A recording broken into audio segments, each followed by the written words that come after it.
Bom dia, pessoal. Bem-vindo a todos.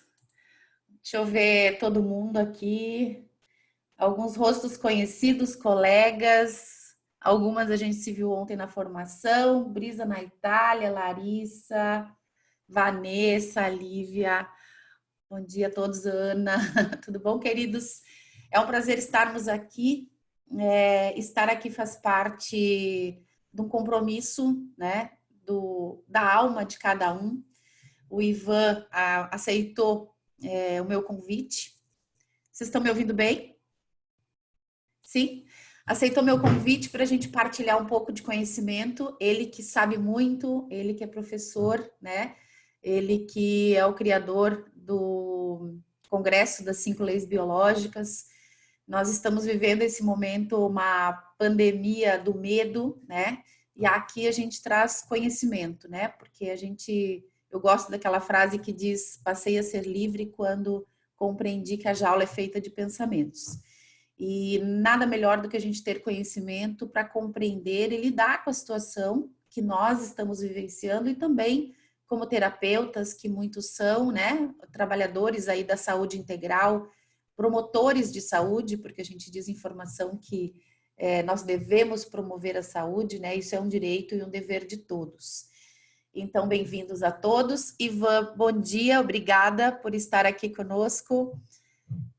Bom dia, Letícia, bom dia a todos que estão aí acordando cedo, aí vendo também muitas carinhas conhecidas aí, hein? Tem muita gente, eu acho que compartilhamos de muita gente do mesmo curso, né? Eu acho que faz curso Origens, daí faz psicogenealogia, faz psicogenealogia, faz curso Origens, é uma baita troca aí, hein? Baita troca. Somos É um, uma grande família, né, Ivan?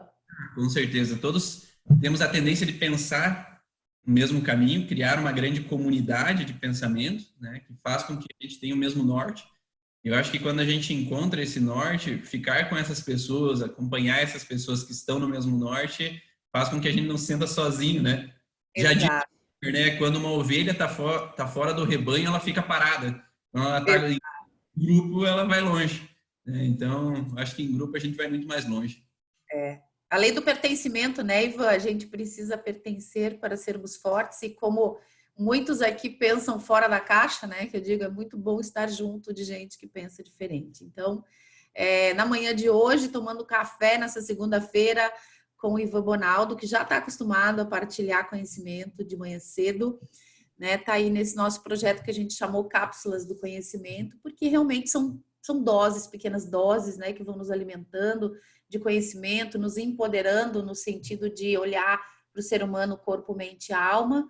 E a nossa visão, como bem o Ivan falou, ela é muito parecida, né?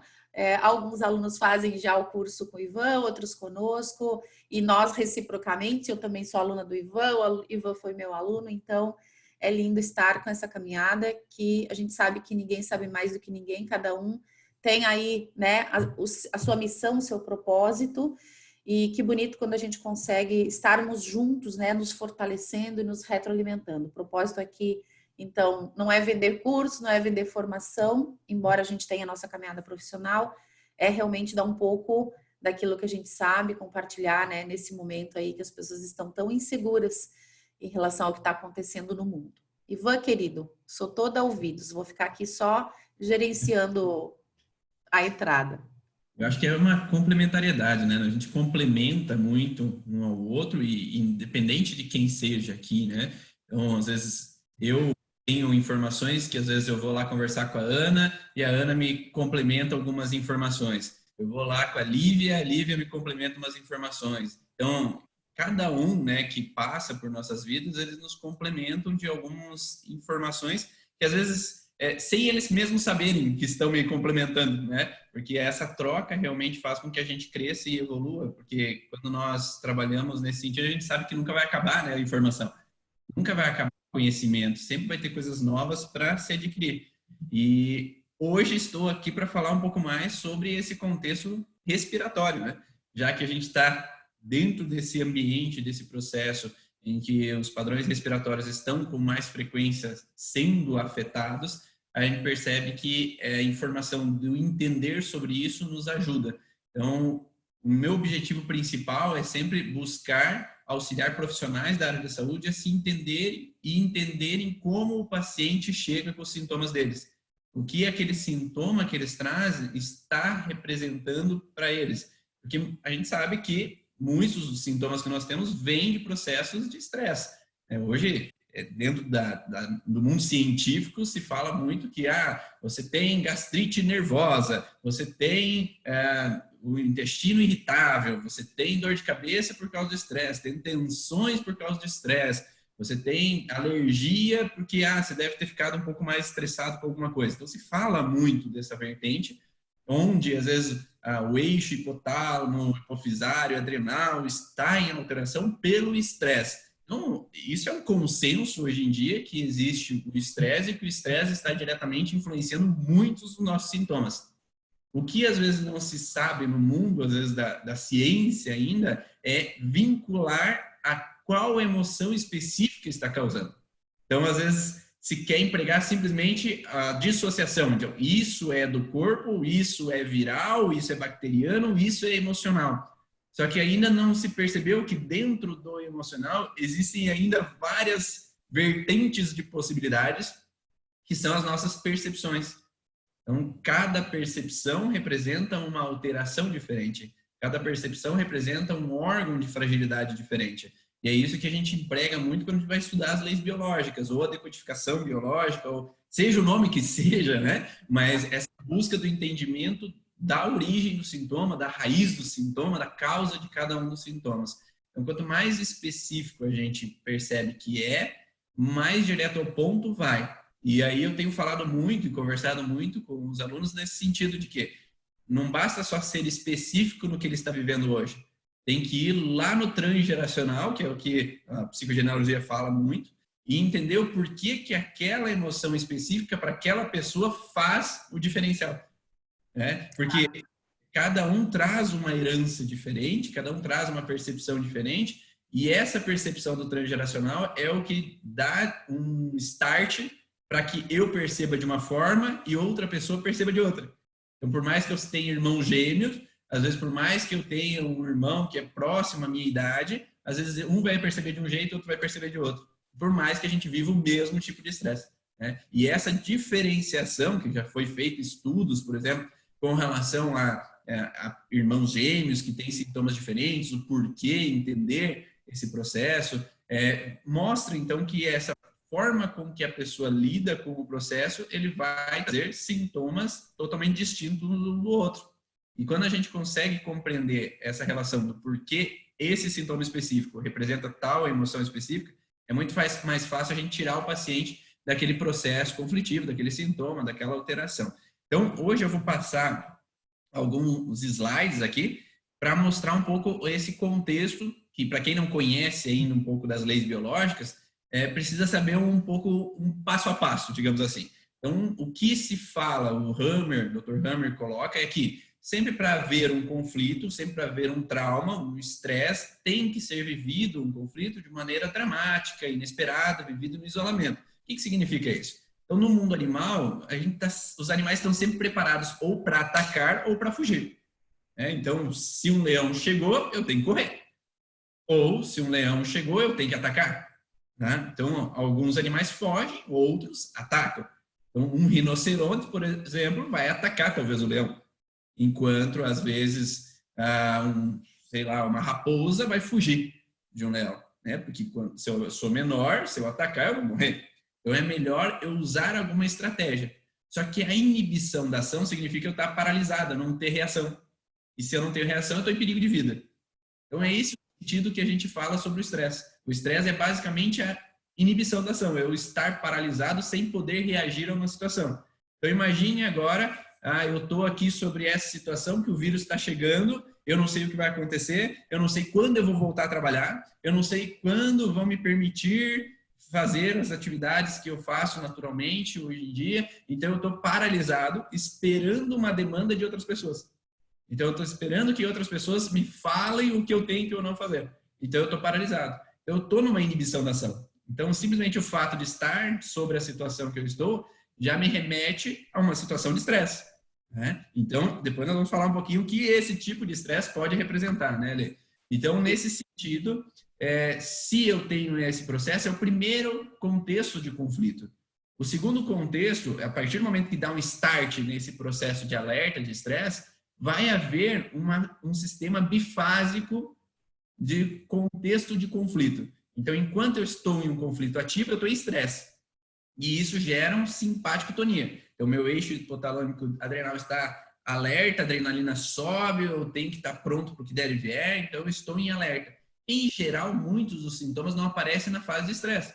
Porque, voltando lá, se o leão vai atacar a raposa não pode sentir dor, ela tem que fugir. Então, nesse momento, eu tenho que estar pronto, sem dor, sem sintoma, para que eu seja apto a evitar aquele conflito, evitar aquele perigo, evitar aquele padrão de problema.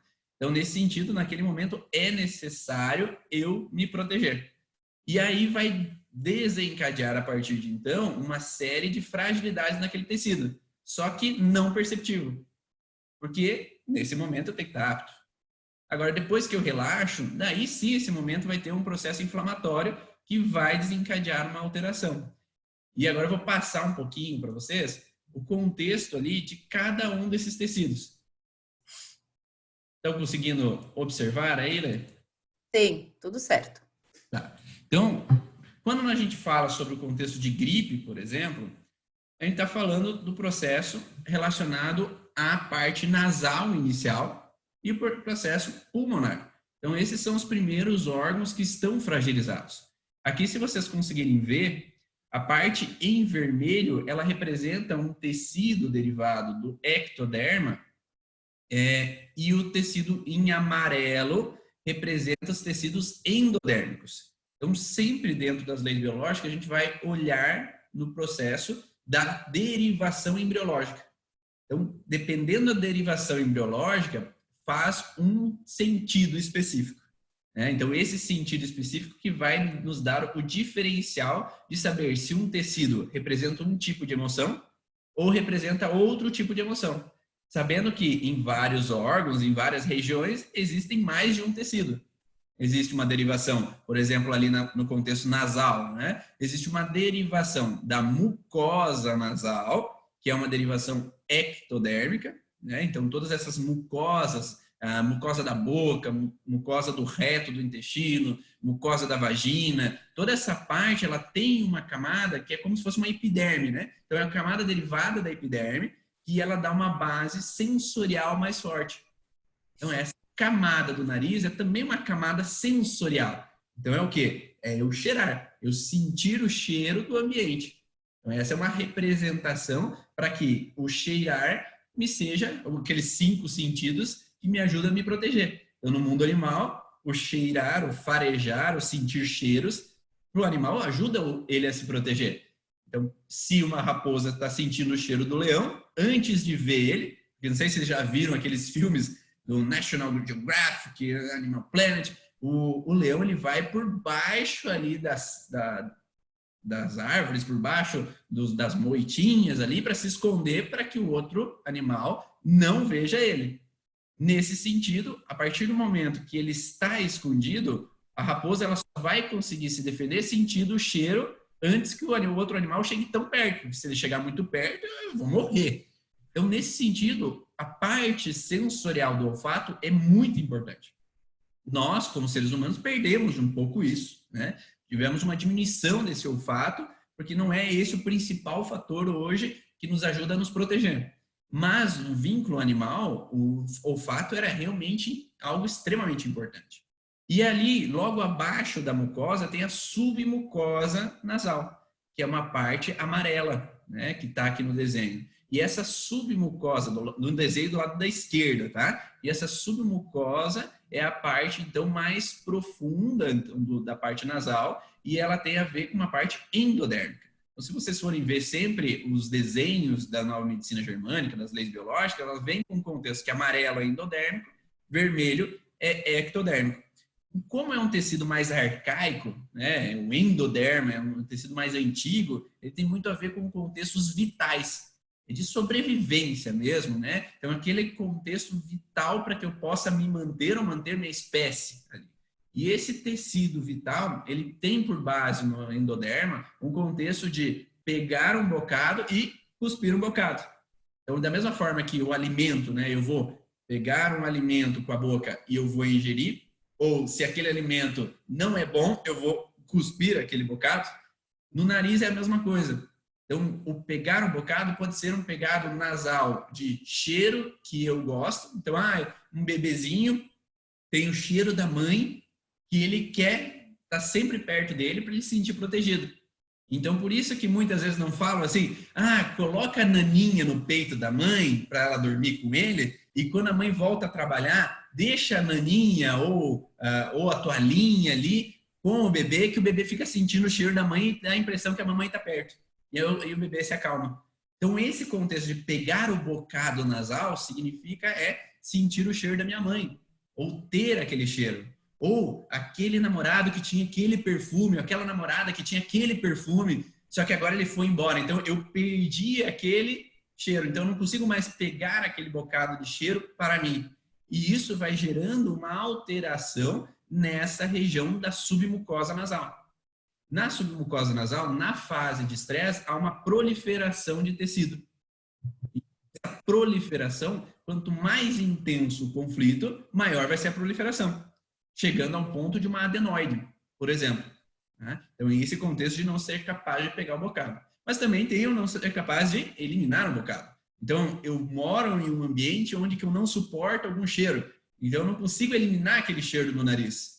Ou eu tenho um marido que fuma e eu não suporto aquele cheiro. Então, é como se eu quero eliminar aquele cheiro do meu nariz. Ou, como eu falo, lá em casa tem uma cadelinha que fica dentro de casa e quando eu acordo tem sempre aquele cheiro de xixi ou cocô lá em casa. Então, eu não suporto aquele cheiro. Eu quero eliminar aquele cheiro que para mim é incômodo. Então, é essa sensação de pegar um cheiro que me traga de volta talvez alguém ou eliminar um cheiro que me é incômodo de alguma forma. Então, esse sentido representa uma fragilidade, né? Eu tive um paciente uma certa vez que ele tinha um processo que ele entrava em convulsão cada vez que sentia um determinado cheiro. Porque aquele cheiro era algo incômodo para ele, que ele queria eliminar, porque representava uma cirurgia craniana que ele teve. Então, ele fez uma cirurgia por um tumor de crânio, né, tumor cerebral, e claro que depois de um tumor tem o processo de sangramento. E esse sangramento ficou, né, nasal, naquela região nasal, e aquele cheiro do sangue coagulado representava uma frustração, que era uma relação de problema. Então, ele queria eliminar aquele cheiro do nariz dele, ele não suportava aquele cheiro. E isso fazia com que ele, posteriormente, como ele trabalhava em frigoríficos, ele dava assistência a frigoríficos, cada vez que ele ia no frigorífico, no matadouro, o que tinha o cheiro? Cheiro de sangue. E o sangue reativava para ele o momento da cirurgia onde é que ele ficou preso, né? Porque geralmente amarram a pessoa lá para ele não se mexer, não tirar os canos, e isso fazia com que ele entrasse numa sensação de se sentir preso, impotência. Então, por isso que é interessante a gente entender os porquês, porque cada vez que a gente vive um conflito, grava os sentidos daquele conflito, os 5 sentidos do que está acontecendo. E para ele, um dos sentidos era o nasal, representando uma lembrança do sangue, que era incômodo, um cheiro de perigo. E cada vez que ele ativava aquele cheiro, havia de novo uma frustração. Então, da mesma forma, nós como profissionais ou que trabalhamos com o paciente, quando nós trabalhamos com o paciente e ele tem processos recorrentes de rinite, tem processos recorrentes de inflamações nasais, a gente vai ter que analisar o porquê que ele está sempre reativando. Então, o que está acontecendo que está fazendo ele aflorar de novo aquele sentido? Então, nada é por acaso, né? Nenhum sintoma é por acaso. De repente, agora o corpo desejou funcionar errado, desejou causar um problema no nariz. Então, por acaso foi no nariz que a alteração começou a surgir. Por acaso ele decidiu ter uma alteração no pulmão. Não é por acaso. Então, geralmente, se tem uma fragilidade local que faz com que aquele local esteja mais propenso. Para uma pessoa, por exemplo, como meu paciente lá atrás, cada vez que ele sentia aquele cheiro, ele reativava esse processo de leitura do que aconteceu. Então, ele já desencadeava um processo de alteração. Eu já contei, os alunos aqui estão cansados de ouvir a minha história, do que eu falei uma vez que, quando eu era adolescente, na frente da minha casa tinha árvores e tudo mais, lá era direto aquelas árvores frequentes e tal, e até os 15 anos a minha rinite não tinha a ver com árvores, não tinha a ver com esse contexto de primavera e tudo mais. Só que ali, aos 15 anos de idade, eu estava passeando com a minha namorada, e daí quando nós voltamos para próxima à minha casa, ela falou, para aí, vamos conversar aí, e bem na frente da minha casa, né? Já vamos conversar. E daí, naquele momento, algo inesperado acontece. Ela fala, quero terminar com você. Eu, paralisado, né? Nem entendi o porquê, não sei o porquê, não entendi, ficou aquele ponto de interrogação, né? E ali foi um choque, que eu não pressenti aquele perigo, lembro a raposa? Eu sinto o cheiro para pressentir o perigo do animal que está por vir, ou o perigo que está por vir. Então, nesse sentido, pressentir não foi antecipado. E ali, naquele momento, o cheiro daquelas árvores representavam aquele momento que eu estava vivendo. Qual que é o detalhe? As árvores estavam na frente da minha casa. Então, ao gravar o impacto daquele conflito, cada vez que eu saio de casa, a lembrança no meu inconsciente é que aquela árvore, aquele lugar, representa o conflito. Então, cada vez que eu passo por ali, meu cérebro reativa que vai haver a separação de novo. E daí ele liga o alerta e eu espirro. Qual é o problema? Toda vez que eu saio de casa, eu espirro, né? Então, acaba vindo à tona sempre o mesmo processo desencadeador daquele sintoma, porque meu cérebro sabe, eu não sabia. Eu não tinha esse conhecimento porque eu não tive, ninguém me ensinou isso desde criança, que o contexto emocional pode deflagrar, como diz a Letícia, uma alteração de sintoma. E a partir do momento que eu tomo consciência, agora eu entendi, né? Então eu não preciso mais ter esse sintoma. Então, quando a gente não percebe no paciente qual é esse desencadeador, por isso que é tão importante perguntar, né? O que te faz ter rinite? Ah, é pó. Ou é as flores, a floração. É na primavera. Ou é nessa época, ou é naquela época. Ou quando eu sinto cheiro de perfume, ou quando acontece aquilo. Porque todos esses disparadores não são eles o problema. Porque se os disparadores fossem o problema, todo mundo que está na primavera teria que ter rinite. Todo mundo que sente cheiro de pó tem que ter rinite. E não é assim, né?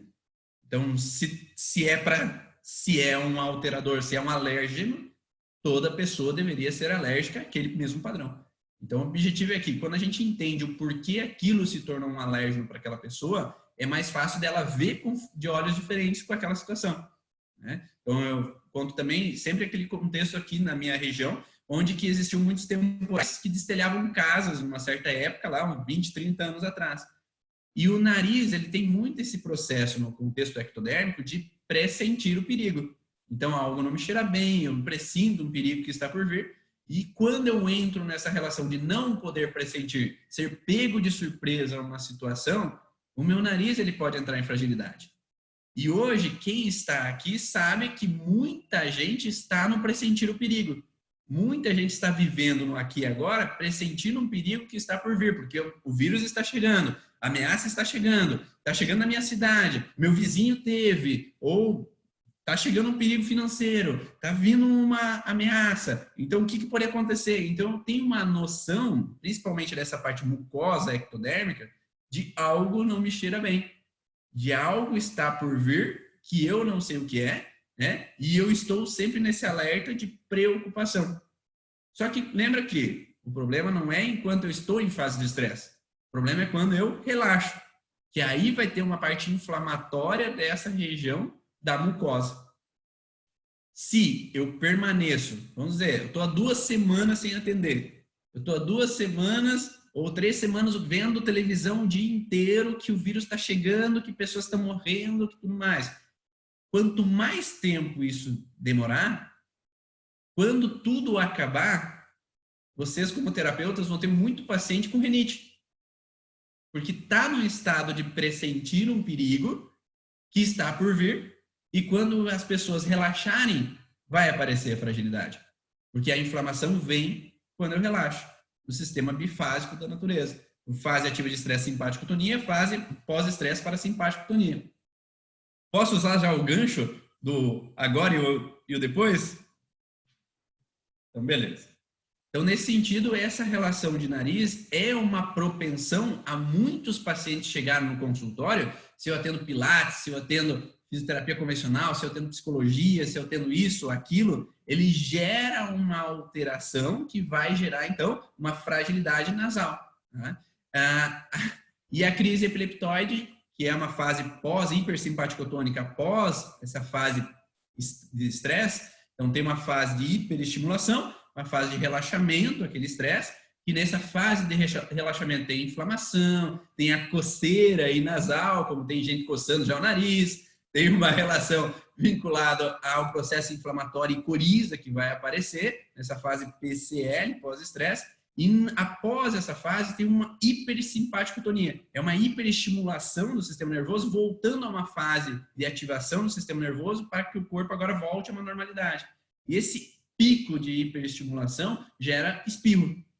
Então, o espirro é uma das fontes que gera a relação de reativação para daí haver uma correção e uma cicatrização desse tecido. Então, nós temos uma crise epileptoide, que é essa denominação, né, que a gente chama, dentro das leis biológicas, uma reestimulação daquele tecido. É sempre um estímulo exacerbado que não é controlável.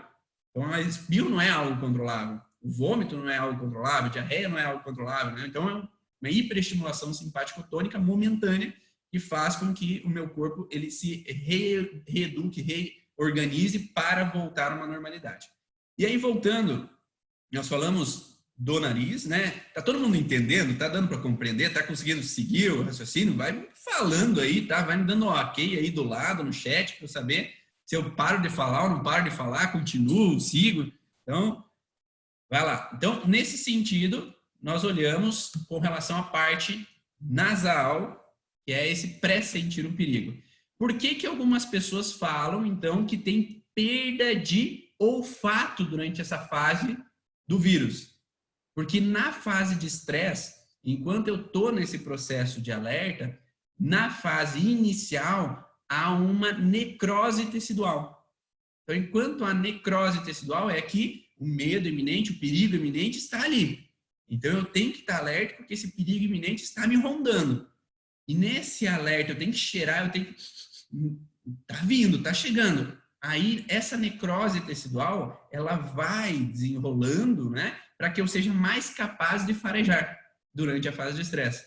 Então, eu tenho que abrir o meu seio nasal para que eu tenha mais capacidade, que é essa parte superior nasal aqui, que está essa região do sentir. Os receptores sensoriais estão ali nessa região superior do nariz.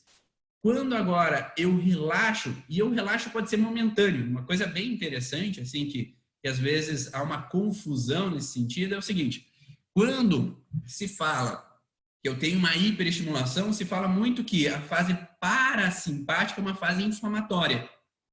Só que tem um detalhe, não necessariamente a gente precisa passar essa curva abaixo da simpaticotonia.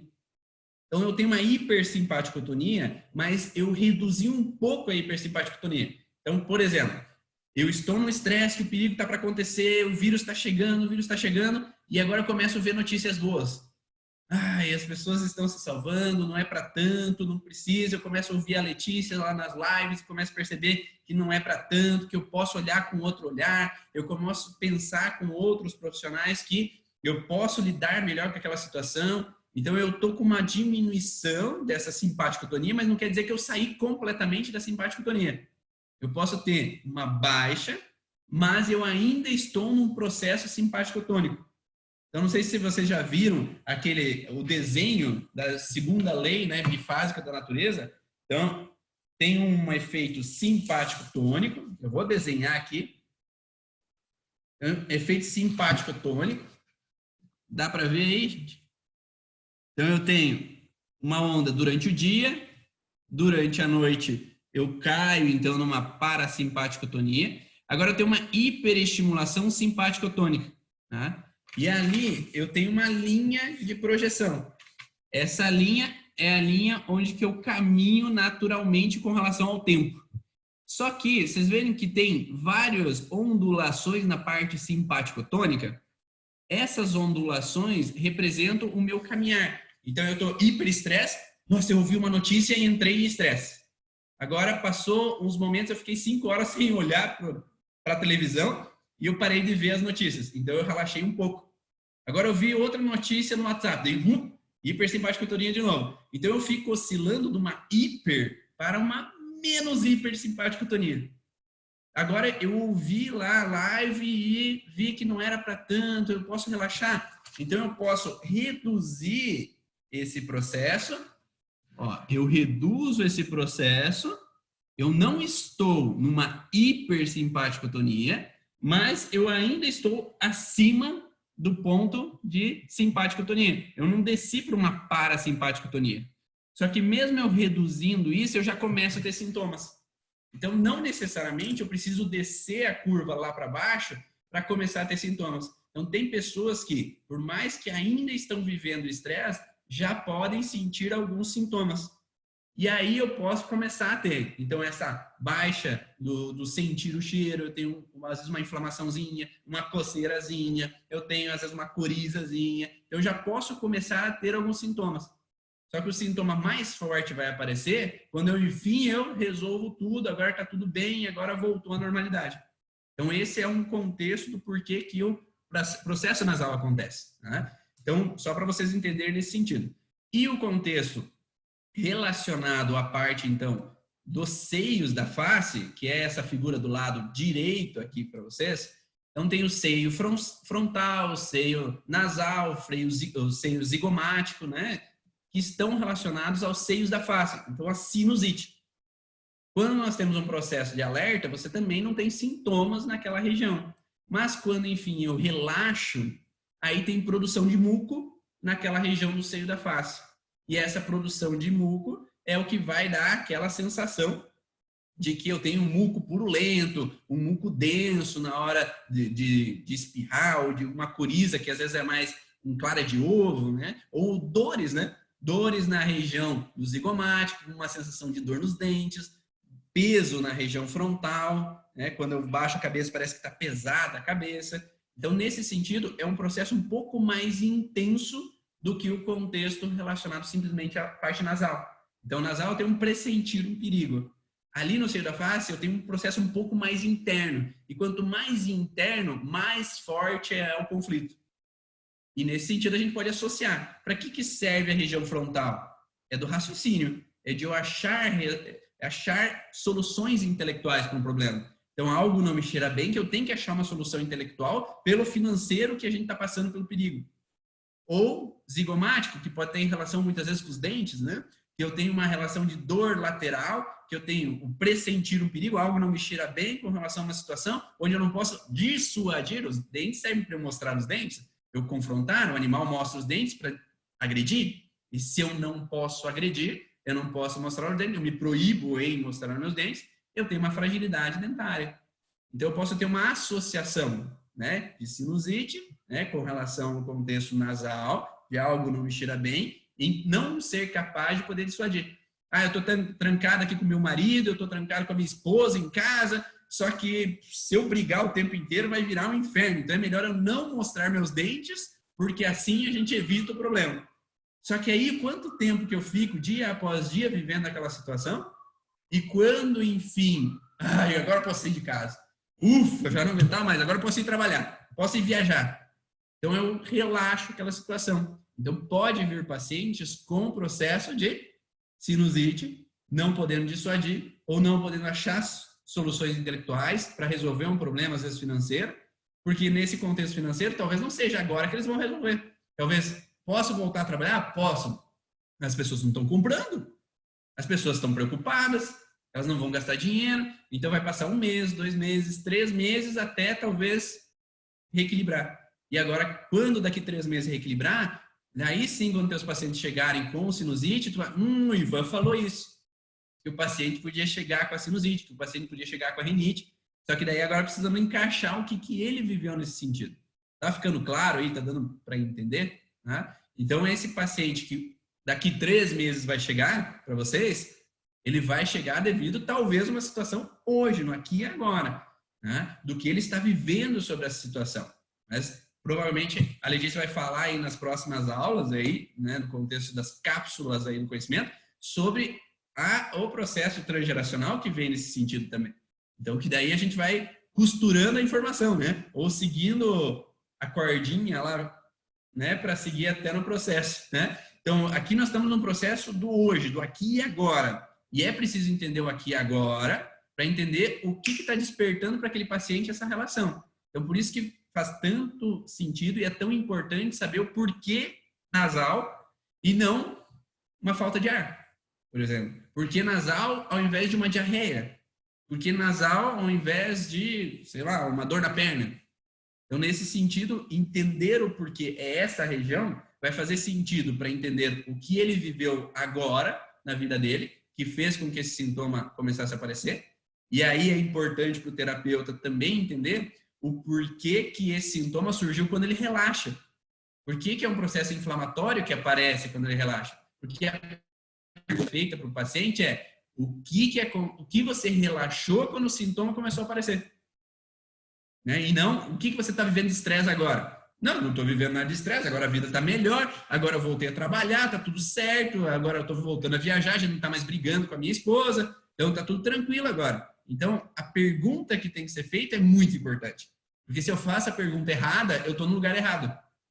E daí entra aquele problema da ciência, né? Porque o paciente tem problemas nasais por causa do estresse. Mas se ele tem problemas nasais por causa do estresse, e se ele não está vivendo mais estresse agora, como é que vai dizer que é o estresse a causa?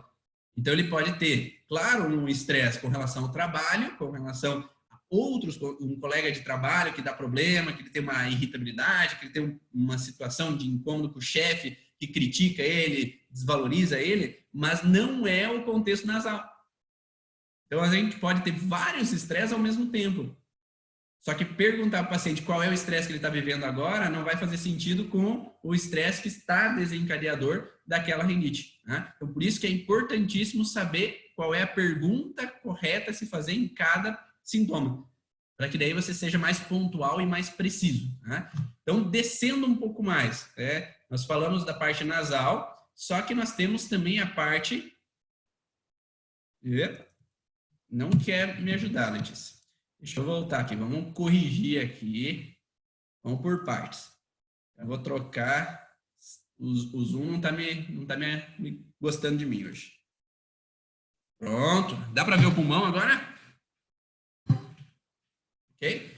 Então, com relação ao pulmão, você sabe que o COVID, um dos sintomas é o contexto nasal, fragilidade nasal, e outro sintoma, quando é mais grave o processo, é um processo pulmonar, de uma pneumonia.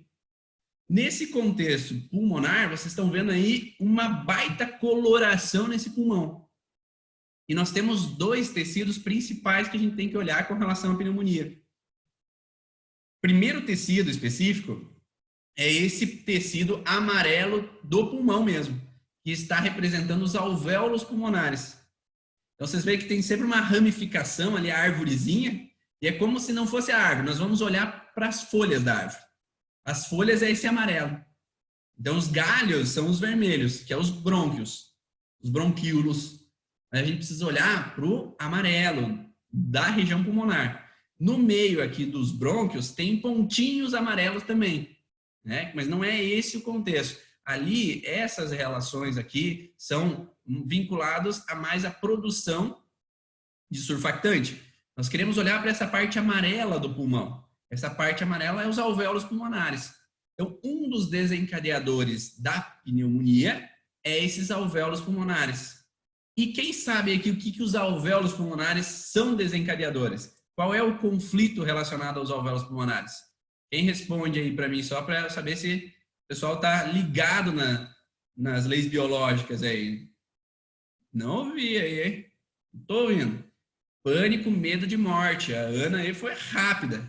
Vida ou morte, medo de morte. Então, a base inicial dos alvéolos pulmonares está relacionado a pegar um bocado de ar ou eliminar um bocado. Lembra que endoderma é sempre pegar um bocado e cuspir um bocado?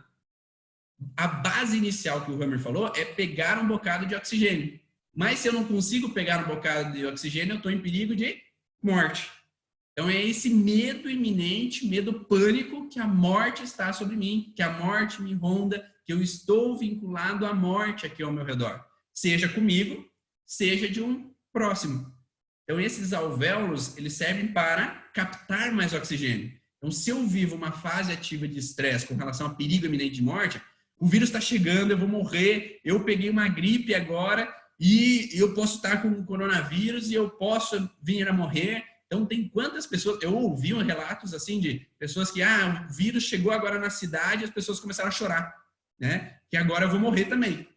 Claro que nada é por acaso, a gente não pode julgar essas pessoas, porque a gente sabe que, no contexto hereditário, passou por uma epidemia.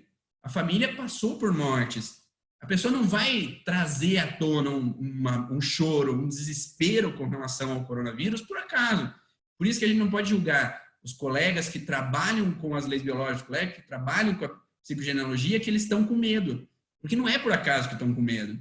Quem está com medo é porque viveu na história familiar esse contexto. Seja que lembra de, eu tive um irmão que morreu de infecção na infância, tive um parente que morreu de gripe. Então, seja consciente porque lembra dessa história, seja porque houve algo inconsciente. Eu mesmo fui fazer a árvore sensitiva para olhar para isso, Lê, e eu vi a imagem de eu enterrando, ou meu antepassado enterrando filhos e esposa. Então, nesse contexto de que eu, mesmo sabendo, mesmo confiando no método, lá no meu interior mais profundo, tem algo na psicogenealogia que eu encontrei sobre o medo que os meus vão morrer. E isso traz um incômodo inconsciente. Por mais que racionalmente eu estou seguro, lá dentro às vezes tem uma angústia, lá dentro eu tenho uma insegurança, lá dentro aflora algo em alguns momentos que eu não queria sentir, mas simplesmente eu sinto. Então, por isso que muitos dos colegas podem sentir, sim, uma emoção de pânico, medo, porque a morte pode rondar, porque na interpretação do inconsciente existe um perigo iminente de que a morte iria rondar lá no passado. E aí, esse processo em fase pós-estresse gera, então, fase ativa de estresse, prolifera células nesses alvéolos pulmonares. Por quê? Por que vai ter a função de aumentar células ali naquele momento? Porque se eu tenho perigo de não conseguir captar mais oxigênio, quanto mais células de alvéolo pulmonar tiver, mais oxigênio eu vou conseguir pegar. Esse é o sentido biológico. Então, o corpo não é burro. Ele vai, por acaso eu vou agora proliferar células e desencadear um câncer ali para aquela pessoa. Não! Ele quer proliferar para a sobrevivência, porque naquele momento eu estou em perigo iminente de morte. Só que o cérebro não consegue distinguir algo real, eu estou mesmo em perigo iminente de morte porque alguém me pegou, tem uma arma na minha cabeça, ou que eu estou no hospital com dificuldade em pegar oxigênio, eu estou lá vivendo uma situação de que uma cobra está enrolada no meu corpo, eu estou não conseguindo, me sufocando ali naquele momento, que eu tenho que proliferar células para pegar mais oxigênio. O cérebro não entende se é real ou imaginário. Então, eu estou imaginando que eu vou morrer. E aí, o processo, hoje vocês sabem que existem muitas pesquisas com ressonância, onde que eles falam para a pessoa, faça uma ação. Então, movimente o braço.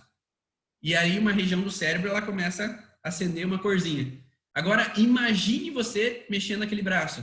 Então, ele nem está mexendo, mas o fato de imaginar aquilo já faz acender aquela mesma luzinha no cérebro.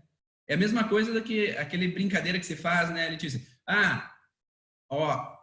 Imagine você colocando um limão, aquele limão verdinho, gostoso, saboroso ali, aquele conotação ácida ali na tua boca e já começa a salivar. Eu nem coloquei na boca e eu já estou salivando.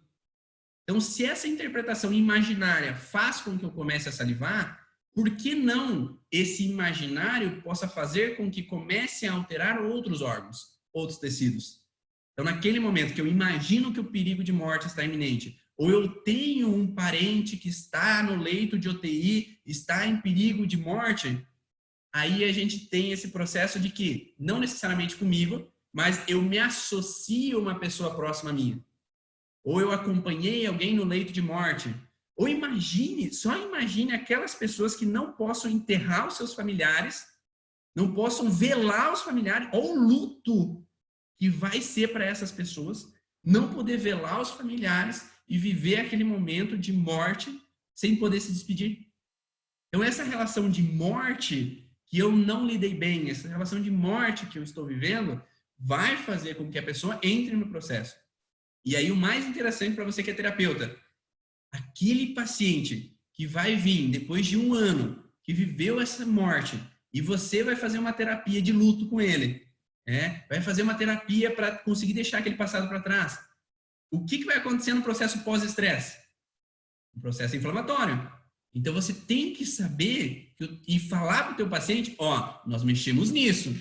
Depois que a gente mexe nisso, pode ter uma inflamação nesse órgão.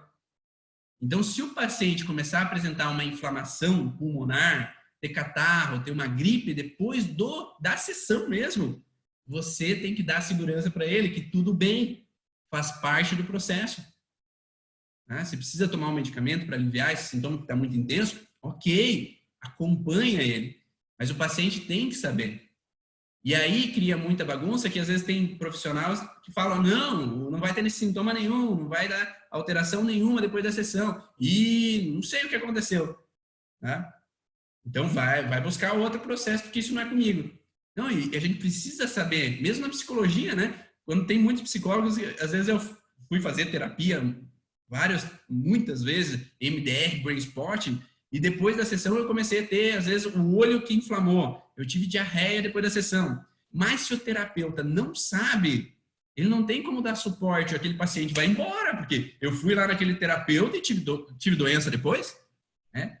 E não é que eu tive uma doença, eu tive um processo de correção. E quando você explica para o teu paciente, é natural que o teu corpo precise passar por esse processo para que agora saia dessa alteração, para que não vire algo pior depois. Que quanto mais tempo você passar por isso, mais forte vai ser esse sintoma posteriormente. Faz sentido para vocês que são terapeutas? É importantíssimo saber disso, né? Porque senão, aí o paciente às vezes não vai criar um descrédito sobre você, porque o método que tu faz está piorando o sintoma dele.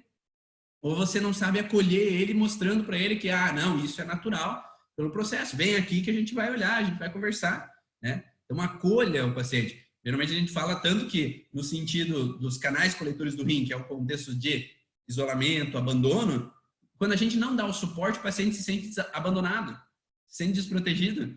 E aí, quando gera o abandono, representa uma situação de piora no quadro. Então, o paciente que se sente abandonado, não apoiado, tende a piorar esse processo e aí o sintoma tende a ficar pior. E é exatamente, Vanessa, porque muitas pessoas têm a visão que ter sintoma é ruim.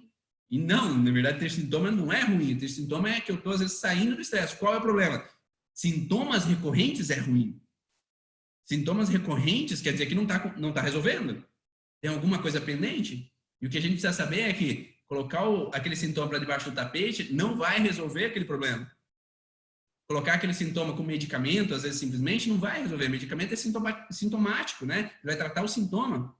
Então, não adianta colocar para debaixo do tapete sem achar a causa. Então, aqui a gente é buscadores da origem, do sintoma do paciente, buscadores da epigenética, buscadores da origem, da causa, da raiz, de tudo que está causando aquele processo.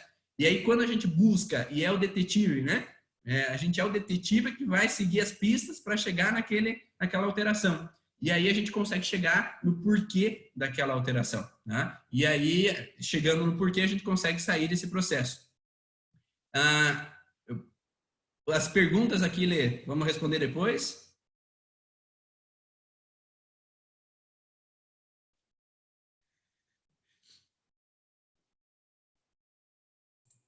Tá me ouvindo?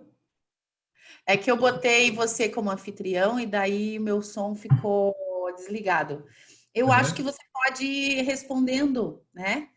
Acho que é bacana, o pessoal tá botando no chatzinho aqui. Eu até estava escrevendo, se você puder falar alguma coisa sobre como gerenciar também sintomas que as crianças estão manifestando, porque ainda que elas não sejam o ponto mais frágil nesse momento, em termos da biologia, elas são o transporte disso, mas ao mesmo tempo elas estão sem o filtro do consciente, né? Então, algumas delas estão manifestando alguns sintomas seria legal também a gente dar uma dica sobre como a gente, tomando consciência desse momento, né?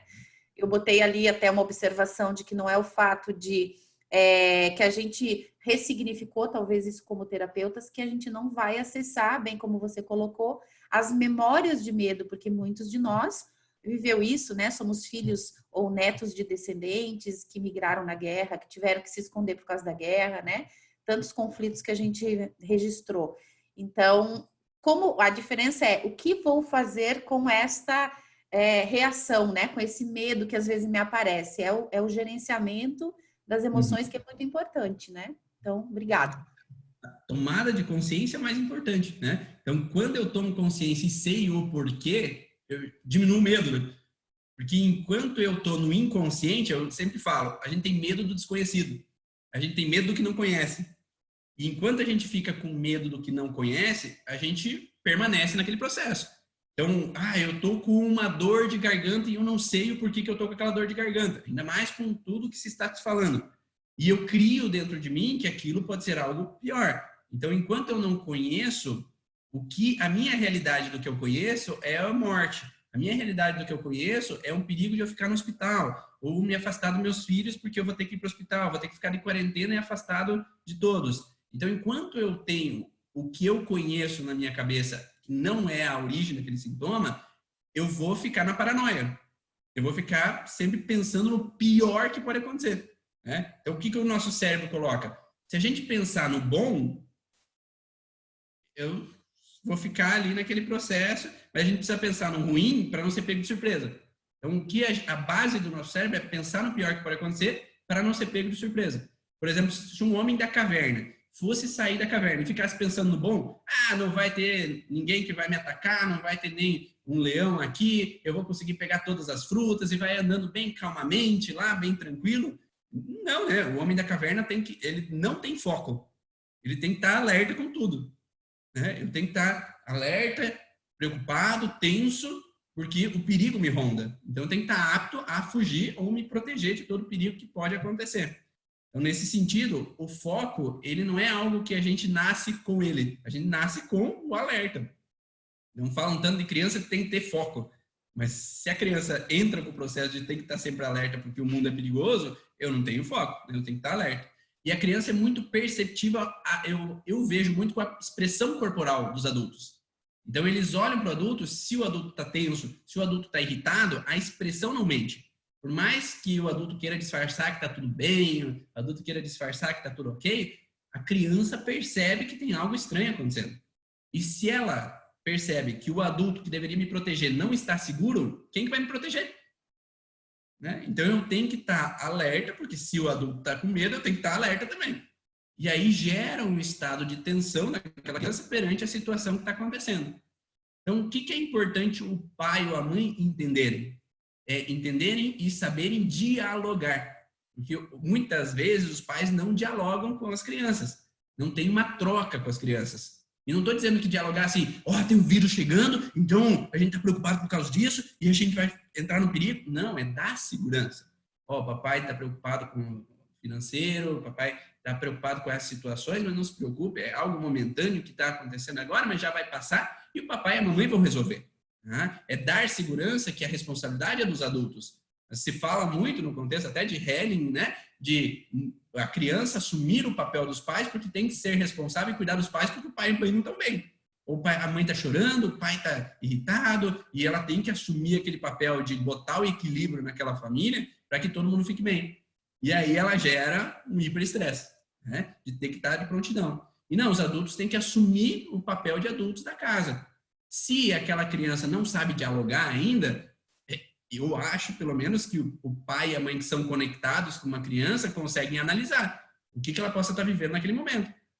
Se eu desconectei daquela criança porque eu nunca estou com ela, ou porque tem no processo hereditário mesmo um bloqueio, que filhos são problema, trazem transtorno, vai ter uma desconexão com a criança e com a mãe. A gente fala que o parto cesárea já é um processo de desconexão, né? Porque não tem a liberação da ocitocina como deveria. Né? Então, esse processo de não integração mãe-filho, às vezes pode dificultar o processo de comunicação e integração.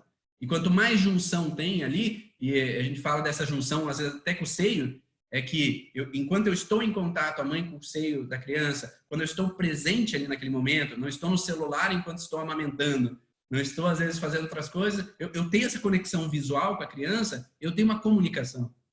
Eu falo que com a minha filha mais nova, a gente se comunicava mentalmente. E por que não? Né? Por que não? A gente pode se comunicar com aquela criança, conseguindo, com troca de olhar, perceber o que ela está querendo.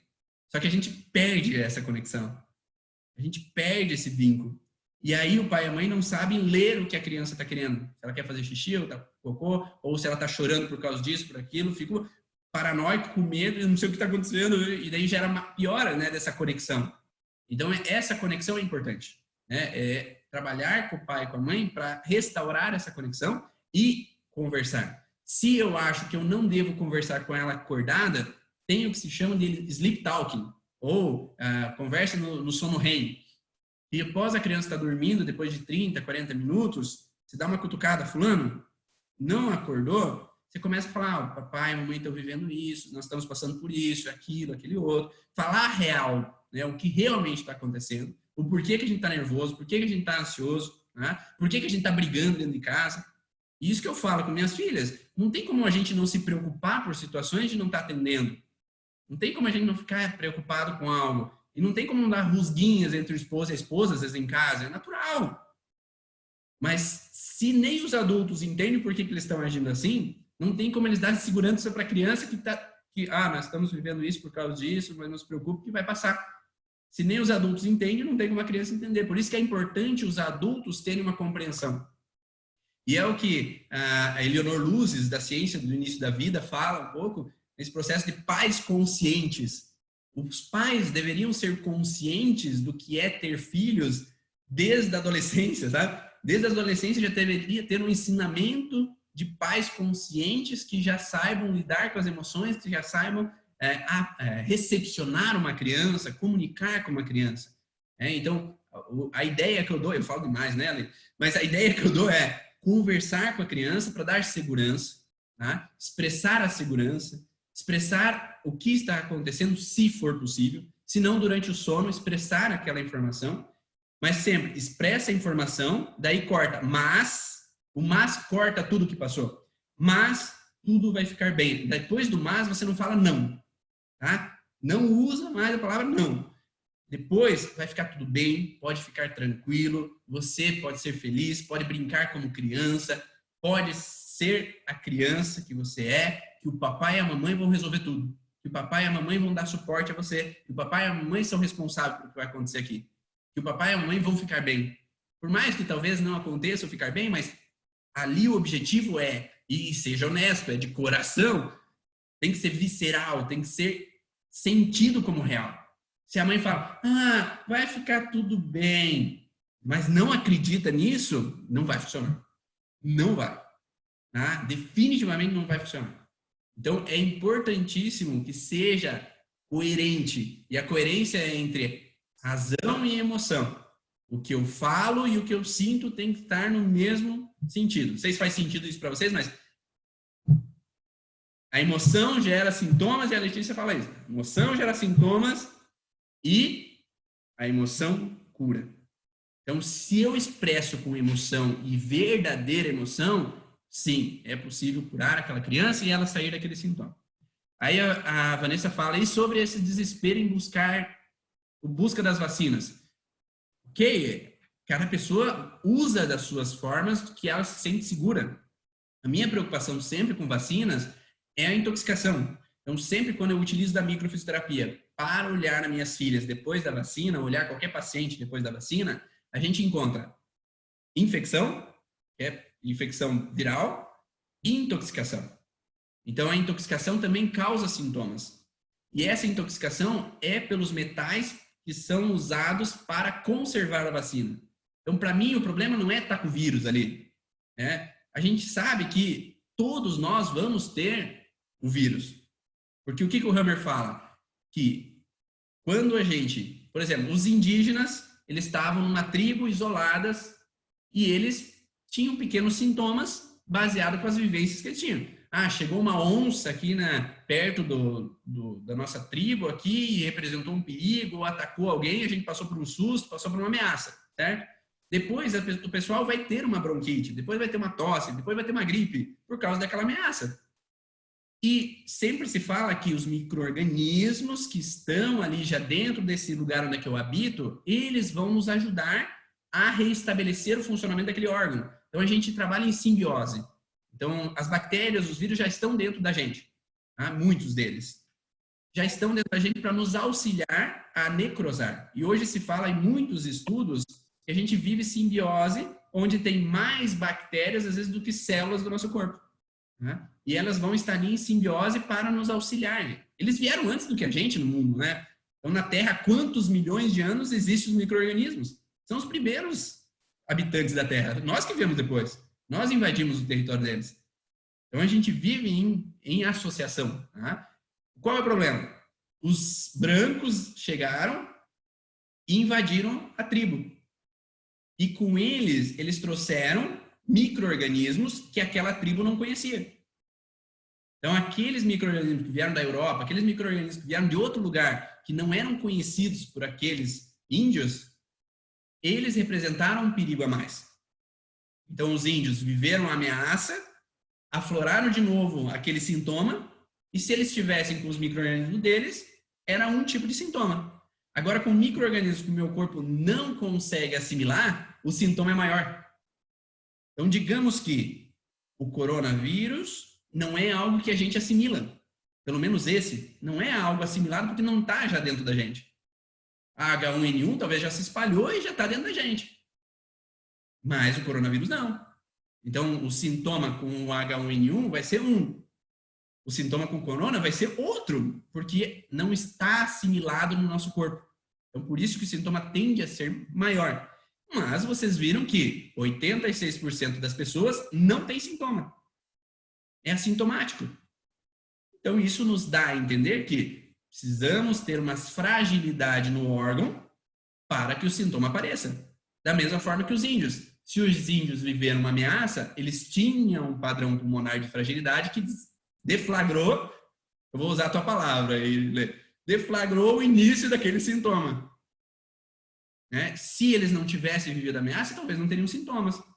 Então, por isso que se fala que a propensão maior de vínculo a uma doença grave é quem já tem uma fragilidade. Propensão, tá? É quem já tem uma fragilidade. Que eu já tenho um processo pulmonar, já estou em fase pós-estresse de alguma coisa, que talvez não tenha nada a ver com agora, o que a gente está vivendo agora. Tá? Talvez algumas pessoas vão pegar daqui a pouco o coronavírus e vão ter sintomas devido a esse senso de ameaça do que nós estamos vivendo hoje. Lembra que eu falei do pressentir o perigo? Tá? Então, hoje é consenso que todos nós vamos ter. Né? Seja por vacina ou seja por imunização ambiental, porque a gente entrou em contato com alguém. Qual que é o maior perigo? É que a gente deixe de se imunizar agora e no inverno entre agora no contato com o vírus, que é o momento que a gente vai estar mais fragilizado, pulmonarmente, principalmente os idosos. Então, esse contexto de adiar a curva pode fazer com que pessoas entrem no impacto, às vezes, maior em algum momento. Tá? Então, o que todos nós vamos receber, ok, a gente vai receber para agora estar imunizado a ele, seja por vacina ou seja por o contato. Só que qual é o porém que eu vejo, tá? Eu nunca estudei a fundo vacina, mas o que eu vejo que se fala é da intoxicação. Tá? Então, ter o contato com o vírus em si é a mesma coisa que ter o contato no ar, ali, ter o contato com outra pessoa. Mas a intoxicação da injeção, junto com o conservante, talvez traga algo a mais, tá? Um sintoma a mais.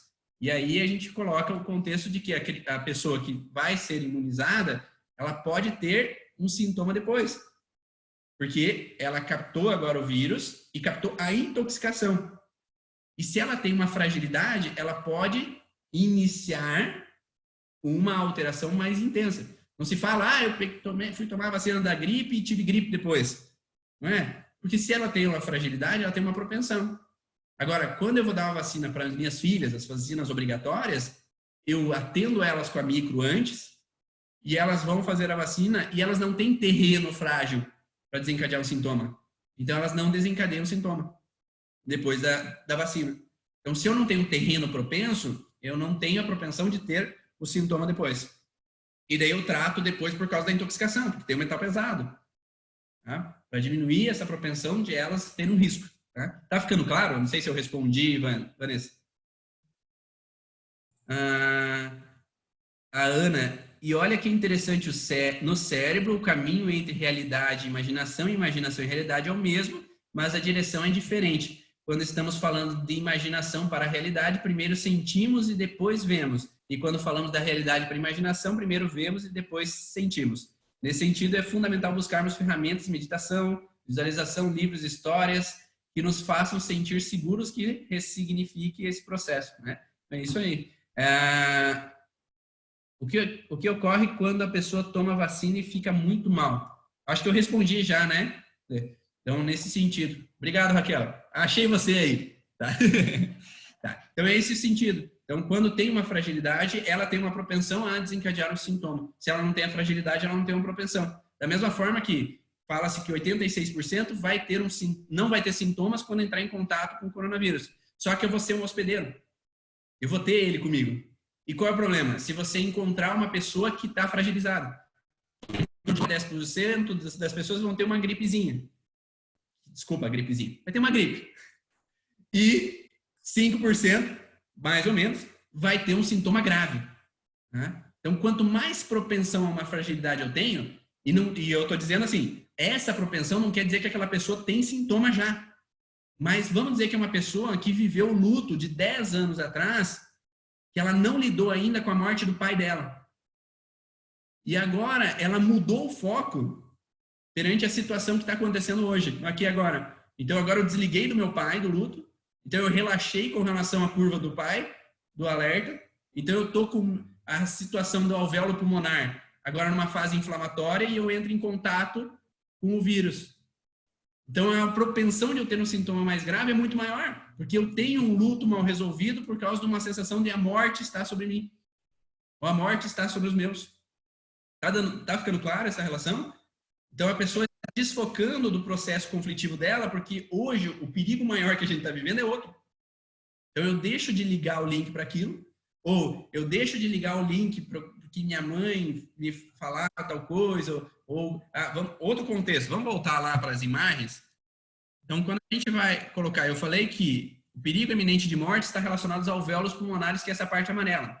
Mas temos o brônquio, ó, a figura do lado direito tem o brônquio, que é esse vermelhinho, né? Então, se fala nas leis biológicas que tem a musculatura brônquica, que é essa parte de fora, e a parte interna, com essas bolinhas amarelas, a bolinha amarela é endoderma, né? Mas a parte dos cálices, né? E ali, da parte lateral ou externa do brônquio, é a parte da musculatura, parte interna da mucosa dos brônquios. Então, geralmente, esses dois, musculatura e a parte mucosa, tem um padrão parecido, que é o padrão de não poder dissuadir uma ameaça. O que é não poder dissuadir uma ameaça? É eu não poder confrontar. Eu não posso alterar a voz, eu não posso brigar, eu não posso discutir com alguma pessoa, eu presencio discussões. Hoje, vamos dizer que minha vida toda eu presenciei discussões do meu pai e da mãe, ou a minha mãe brigava comigo a vida inteira e eu não podia dissuadir. E hoje, com o isolamento, eu tenho saudade da minha mãe. Hoje, com o isolamento, eu vejo que a minha mãe é importante para mim. Então, o que eu estou fazendo? Eu estou saindo do estresse, de frustração de não poder dissuadir minha mãe, de bravo com a minha mãe que eu tinha, de frustrações a vida inteira com a minha mãe, e hoje o que eu sinto é saudade.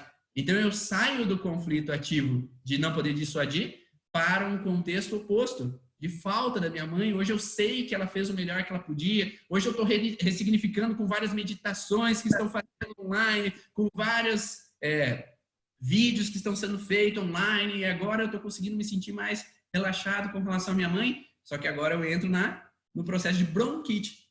Eu tenho uma tosse, eu tenho uma inflamação brônquica, ou eu tenho um espasmo brônquico que vai dar falta de ar. E aí entra aquele processo de que tem pessoas têm falta de ar quando estão entrando no coronavírus, porque entra numa fase de resolução no processo brônquico. Né? Então, e aí entra um espasmo brônquico, um espasmo da musculatura brônquica que vai dar dificuldade em soltar o ar.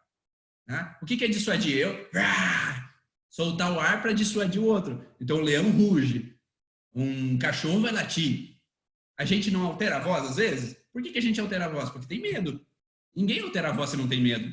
Né? Eu não preciso brigar com outra pessoa alterando a voz se eu não estou com medo de algo. Ou medo de perder, ou medo que vai brigar comigo, ou medo que vai me desvalorizar.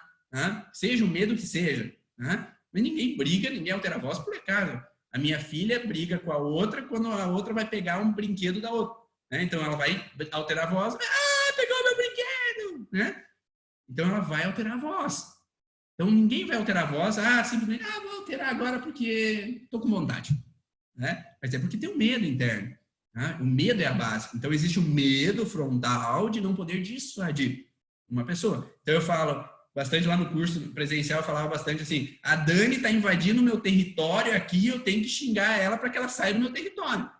Então, tem uma ameaça chegando próximo ao meu território, que eu estou vendo ela chegando, mas eu não estou conseguindo não entra no meu território. O cachorro não late assim, então tem um cachorro chegando perto do meu território, eu lato antes que ele invada o meu território, para expulsar.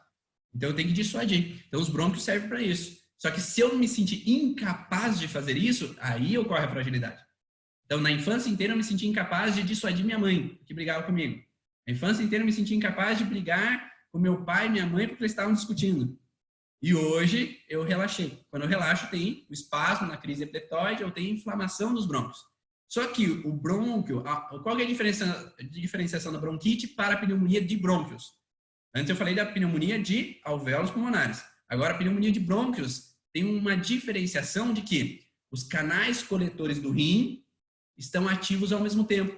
Então existe um abandono, que é ativa os canais coletores, que gera um edema maior. Então esse edema maior faz com que o brônquio, quando acumula líquido no brônquio para recuperar o funcionamento do brônquio, há um edema maior e há uma produção de líquido maior que vai desencadear a pneumonia.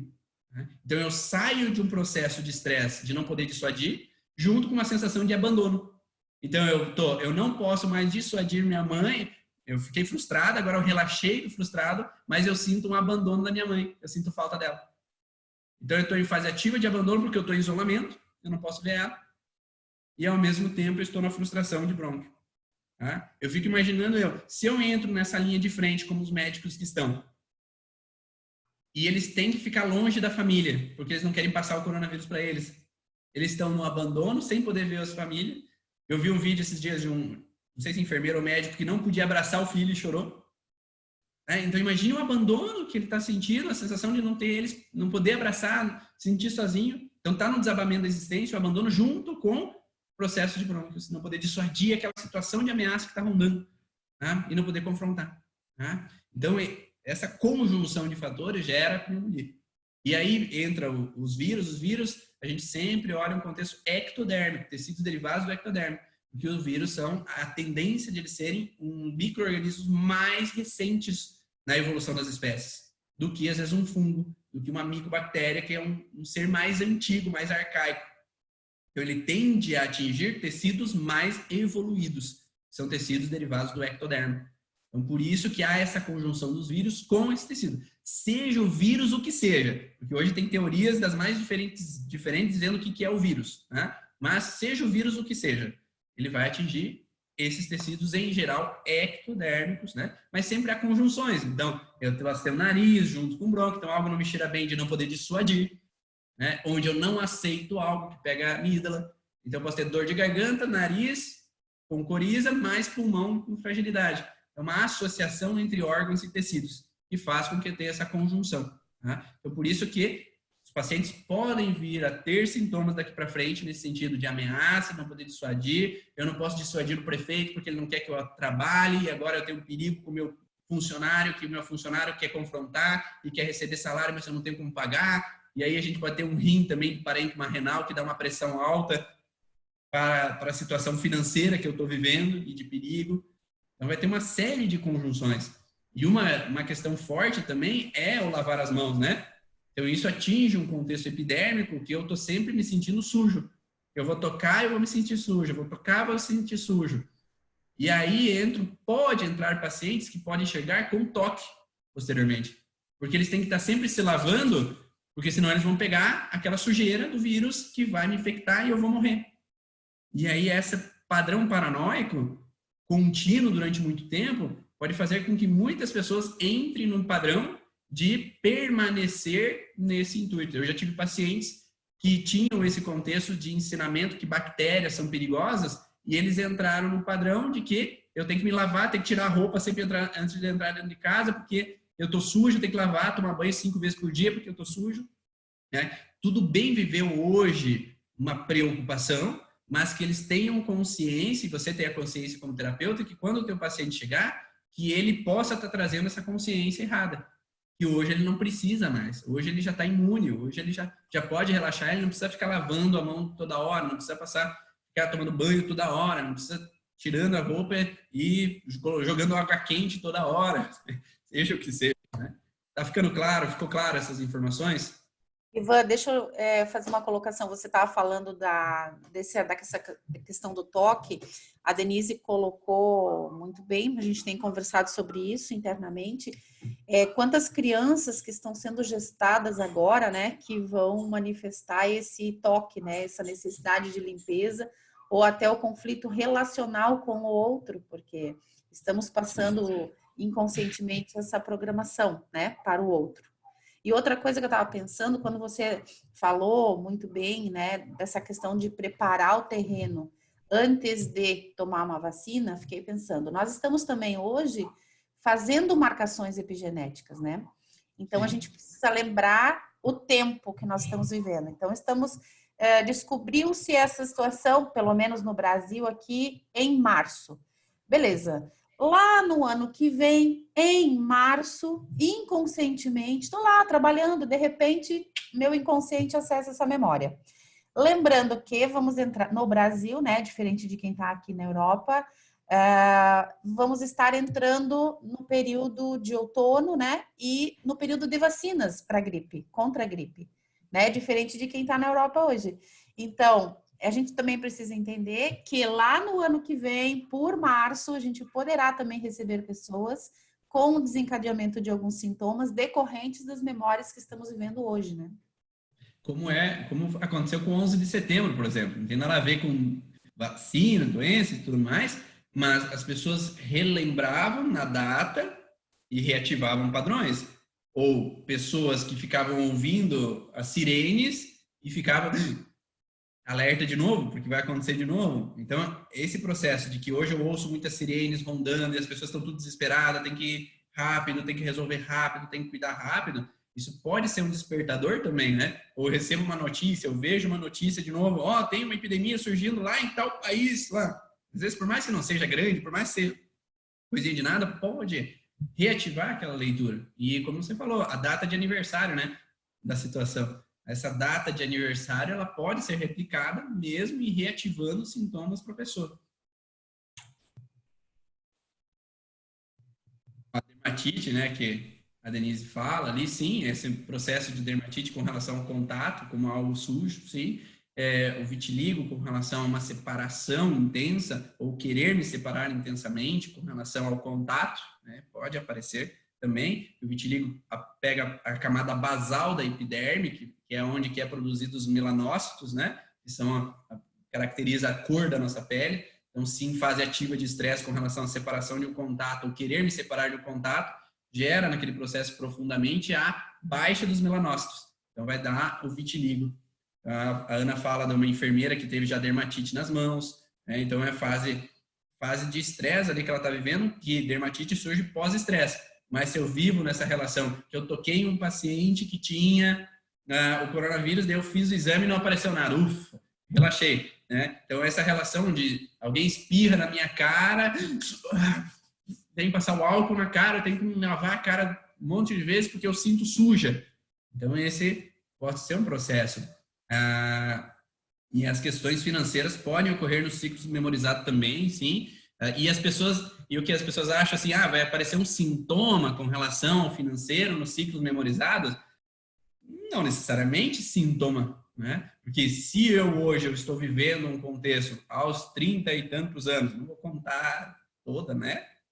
Vou entregar o ouro, mas aos 30 e poucos anos, o processo, se eu tivesse filhos depois disso, minhas filhas, aos 30 e poucos anos, poderiam, sem querer, querendo, ter uma crise financeira. Né? Então, não é só o contexto do sintoma em si, mas reviver o processo, né? Reviver a situação, reviver o perigo, né, iminente naquele momento. A gente pode viver em ciclos não só de sintomas, mas de situações, né? Como a Letícia fala, de acidentes, de situações inúmeras que podem acontecer, né? Reviver esse processo de memória. Alguma dúvida a mais aí, pessoal?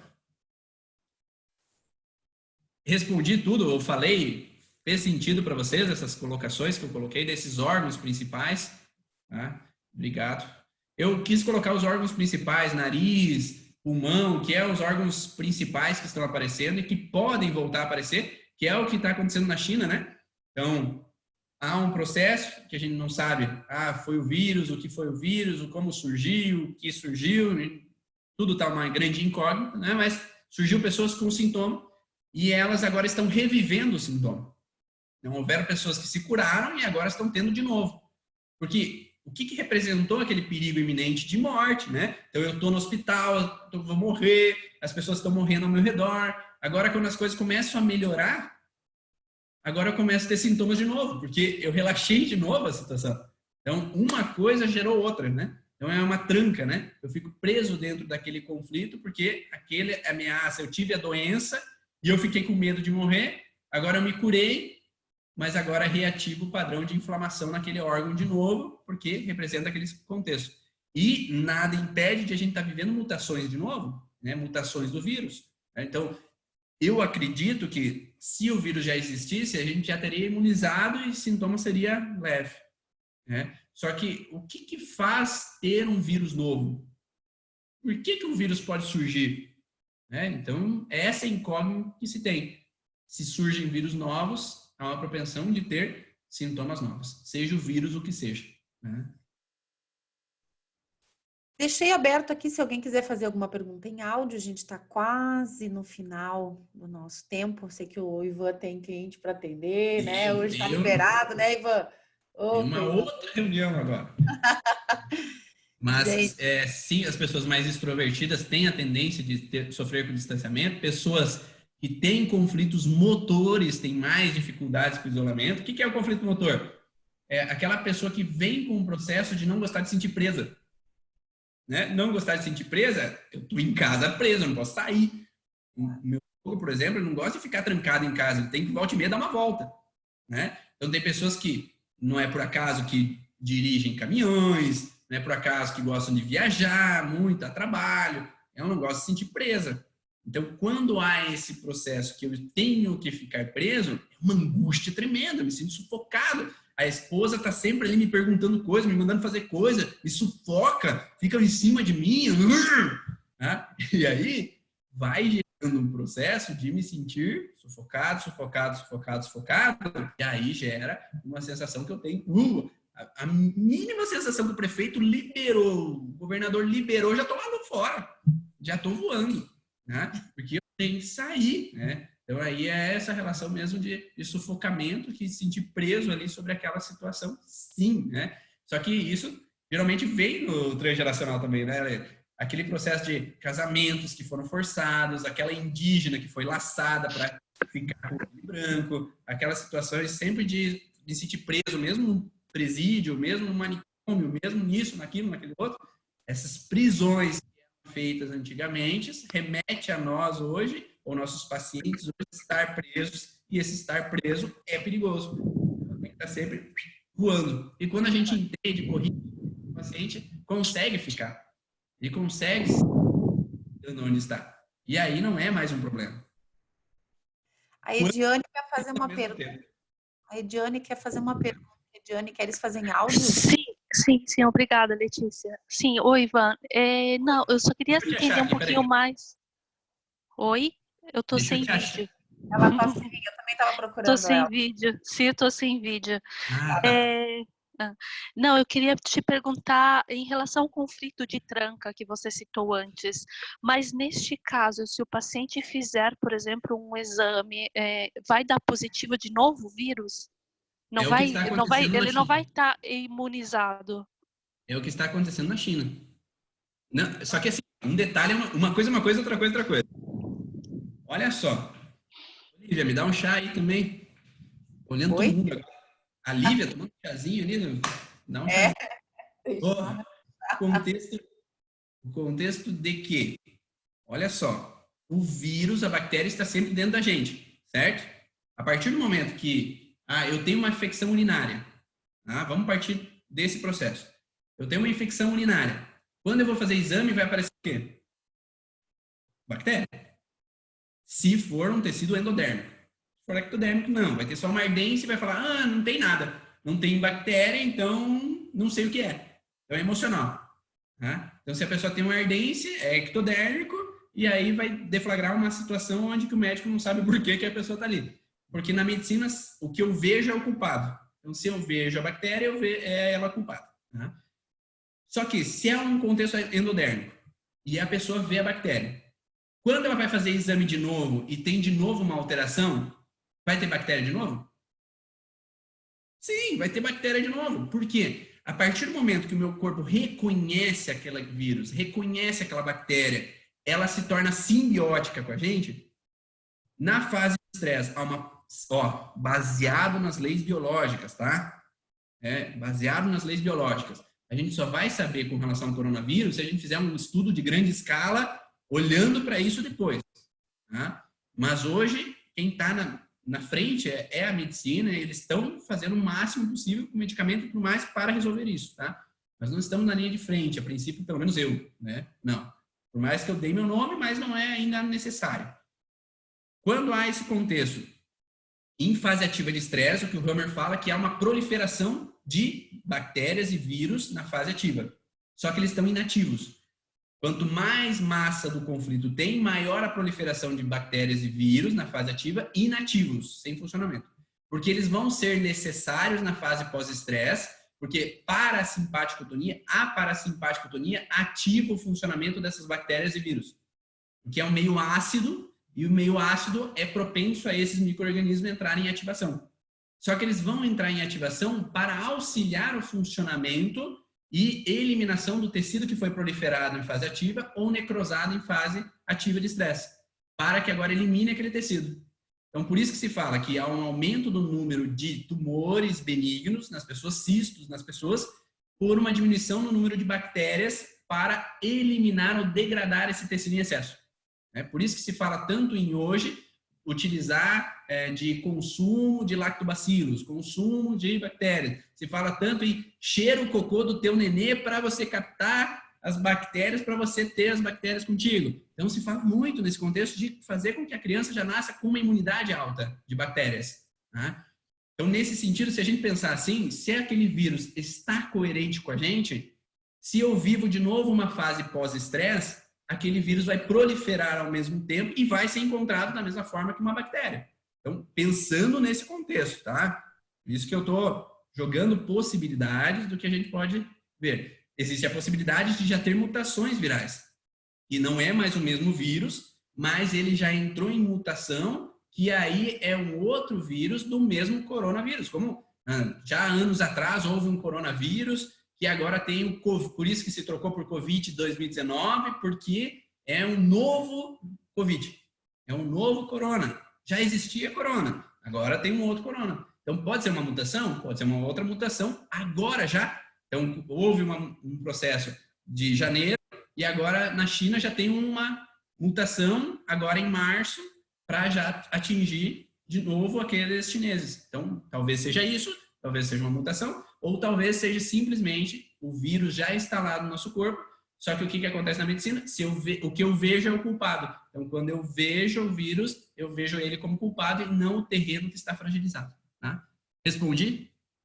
Sim.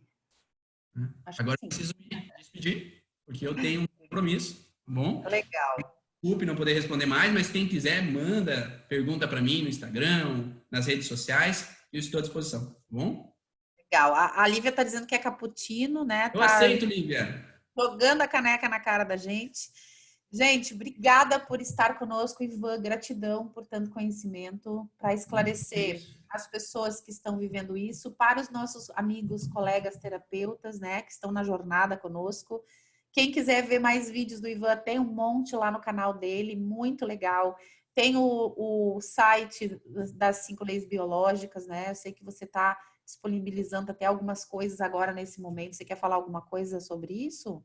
Sobre vídeos que você tenha já falado, até para o pessoal buscar mais aporte? Agora, os vídeos, eu fiz uma série de vídeos falando das possíveis origens, né, dos sintomas que estão por vir, né, então, tem lá no YouTube, tem o canal do Telegram também, o Telegram, e tem o podcast também, se alguém quiser ouvir, né, e agora nós vamos começar a lançar alguns vídeos dos palestrantes dos eventos do ano passado, Congresso das Leis Biológicas, Leis Biologic Experience, dos anos anteriores, para agora nós fazermos a abertura das inscrições. Tem algumas pessoas aí que já estão inscritas e na semana que vem a gente vai abrir para quem não é aluno para se inscrever, que a Letícia vai estar esse ano junto com a gente lá. Nós vamos fazer algumas lives para... Já estou colocando ali a Letícia para fazer live comigo para divulgar o congresso. Então, dia 7 e 8 de novembro estaremos lá e vamos liberar agora alguns vídeos, tá, com relação aos anteriores, eventos anteriores. Então, quem quiser, entra no meu Instagram que eu vou divulgar por lá os vídeos. Querido, gratidão, um grande beijo para você, um ótimo dia maravilhoso, gratidão a todos que estão aqui, que a gente tenha uma semana maravilhosa, né? Repassando esses conhecimentos que o Ivan graciosamente nos presenteou. Gratidão, Ivan, que o universo te pague em dobro. Obrigado. Tchau a todos, uma ótima semana e que tudo isso acabe logo e que a gente possa voltar a trabalhar. Tchau. Beijo. Até.